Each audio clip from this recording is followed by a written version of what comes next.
Welcome to I dream. నేను మీ journalist అలీంని. ప్రస్తుతం విజయవాడ బందర్ రోడ్లో ఈనాడు బిల్డింగ్ని కూల్చివేయటం అనేది ప్రస్తుతం రాజకీయ వర్గాల్లోనే కాదు, ఇటు విజయవాడ ప్రజలు కూడాను అసలు ఈనాడు బిల్డింగ్ ఎందుకు కూల్చివేస్తున్నారు, దీనికి వైసీపీ పార్టీకి ఏమి సంబంధం అని చెప్పి కూడాను పెద్ద ఎత్తున ఆరాలు తీస్తున్నారు.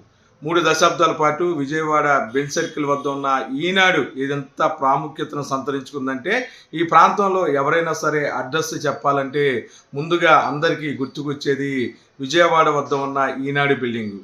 3 దశాబ్దాల కాలంలో ఈనాడు ప్రస్థానం ఏదైతే విశాఖపట్నంలో ప్రారంభమైనా సరే, విజయవాడ ప్రాంతం నుండే ఈనాడు ఎక్కువగా వ్యాప్తి చెందింది.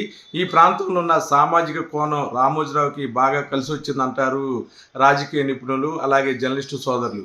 మొత్తమే కూడాను ఈనాడు ప్రస్థానం విశాఖపట్నంలో ప్రారంభమైన విజయవాడ ఈనాడు చాలా ప్రాముఖ్యతను సంతరించుకుంది. నందమూరి తారక రామారావు రాజకీయాలు రావటం వద్ద నుంచి ఏదైతే చంద్రబాబు ముఖ్యమంత్రి అయ్యే వరకు కూడాను ఈనాడు తన స్థాయి ఏ విధంగా మార్చుకుంటూ వచ్చింది, ఏ విధంగా ఊసర వెళ్ళి రంగులు మార్చిందో కూడాను తెలుగు ప్రజలందరూ కూడాను తెలిసిన విషయమే. ఈ నేపథ్యంలో ఈనాడుకి సంబంధించి ప్రస్తుతం బెంచ్ సర్కిల్ వద్ద ఉన్న ఆస్తి వేరే వారికి చెందింది. ఆస్తికి సంబంధించి గత కొద్ది రోజులుగా అంటే కొన్ని సంవత్సరాలుగా కూడాను కోర్టుల్లో వాయిదాలు నడుస్తున్నాయి. చివరికి సుప్రీంకోర్టులో ఎవరైతే స్థల యజమాని ఉన్నారో ఆయన తన ఆస్తిని కాపాడుకున్నారు. ఎక్కడైనా సరే రామోజీరావుకి అద్దెకిస్తే ఆ అద్దె తాలూకు ఆస్తులు ఎవరైనా సరే మర్చిపోవాలి, ఖచ్చితంగా ఆస్తులు తిరిగి ఎవరనేది అందరూ చెప్తున్న విషయం. అద్దెకి సంబంధించిన ఏదైతే అగ్రిమెంట్ల విషయంలో కానీ తర్వాత అద్దె చెల్లింపులో కూడాను రామోజీరావు బాగా సతాయిస్తారు, కోర్టులోకి పిలిచి ఇబ్బంది పెడతారని చెప్పి కూడాను కృష్ణా జిల్లా ప్రజలందరూ కూడాను చెప్పే పరిస్థితి.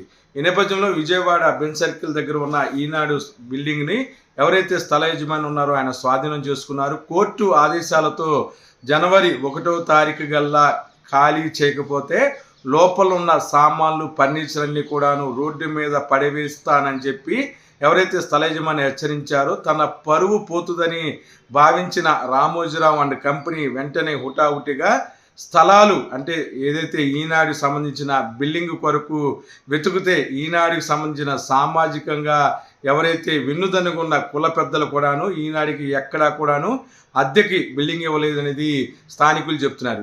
ఈ నేపథ్యంలో విజయవాడలో ఆటోనగర్లో గల స్టాలిన్ భవనాన్ని ఒక ఫ్లోర్ అద్దెకి తీసుకొని 5 లక్షల రూపాయల వరకు కూడా అద్దె చెల్లిస్తున్నారు. హుటాహుటిన ఫర్నిచర్ అంతా కూడాను జనవరి 1 తారీఖున ఆ ప్రాంతానికి మార్చివేశారని చెప్పి కూడాను కొంతమంది పనిచేసే ఉద్యోగస్తులు చెప్పడం జరిగింది. ఈనాడు ప్రస్థానం సంబంధించి ఎదుగుదలలో కీలక పాత్ర పోషించిన విజయవాడ ఏదైతే ఈనాడు ప్రస్థానం ఉందో అది పూర్తిగా కూడాను కుప్పకూలిపోయింది. అంటే 3 దశాబ్దాల కాలం పాటు ఎందరికో ఏదైతే తమ చీకటి కార్యకలాపాలను ప్రశ్నించిన వారిని బ్లాక్మెయిల్ చేస్తూ తన పత్రిక ద్వారా భయభ్రాంతులు గురి చేసిన ఈనాడు రామోజీరావు దూకుడికి కళ్ళెం వేశారు ఒకే ఒక్క యువ హీరో, ఆంధ్రప్రదేశ్ యువ ముఖ్యమంత్రి వైఎస్ జగన్మోహన్ రెడ్డి. మార్గదర్శి సంబంధించిన పెద్ద ఎత్తున స్కామ్ని వెలికి తీసిన నేపథ్యంలో ప్రతిరోజు కూడాను వైఎస్ఆర్సీపీ పార్టీపై పగబట్టిన ఈనాడు తన విషపు రాతలను రాస్తూనే ఉంది. అయితే ఎప్పుడు కూడాను గౌరవ యువ ముఖ్యమంత్రి పదే చెప్పే అన్నిటికీ భగవంతుడు ఉన్నాడు, నాకు ప్రజల మద్దతు ఉంది అని చెప్పుకునే యువ ముఖ్యమంత్రి వైఎస్ జగన్మోహన్ రెడ్డికి నిజంగా దేవుడు అండ ఉన్నట్లుగా ఉంది. ప్రస్తుతం ఈనాడుకి సంబంధించిన స్థలం విషయం కానీ ఆస్తికి సంబంధించి కానీ వైఎస్ఆర్సీపీ పార్టీకి సంబంధం లేకపోయినా సరే ప్రస్తుతం ఈ విజయం వైసీపీ పార్టీకి చెందుతుందని చెప్పి పెద్ద ఎత్తున సోషల్ మీడియాలో వార్తలు హల్చల్ చేస్తున్నాయి. మరి పక్కన ఈనాడు బిల్డింగ్ పడగొడుతుంటే ఈనాడు అభిమానులు పసుపు కండువా వేసుకున్న కొంతమంది కన్నీళ్ళ పర్యంతమవుతున్నారు. ఈ పాపం ఎవరిదని వాళ్ళు ప్రశ్నించుకుంటున్నారు. ఖచ్చితంగా ఈ పాపం ఎవరిది?